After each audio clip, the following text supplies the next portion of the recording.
روزے کا تو ظاہر ہے ہی نہیں، روزے کا تو ظاہر ہے ہی نہیں، یا ہے نہیں ہے۔ سحری روزے سے پہلے ہے، سحری وہ بھی کھا رہے ہوتے ہیں کہ جنہوں نے روزہ نہیں رکھنا ہوتا، افطاری وہ بھی کر رہے ہوتے ہیں جنہوں نے روزہ نہیں رکھا ہوا ہوتا۔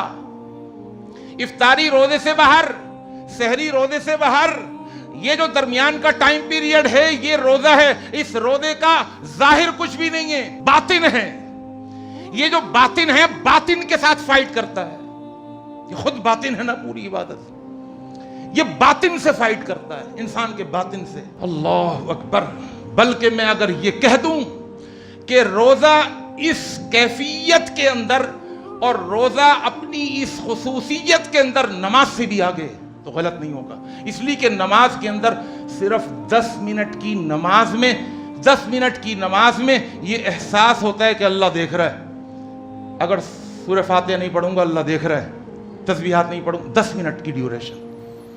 لیکن روزہ اللہ اکبر، صبح سے لے کر شام تک ایک روزے دار ایک کمرے میں بیٹھ کے بھی وہ روزہ رکھ کے سارا دن گزار دیتا ہے۔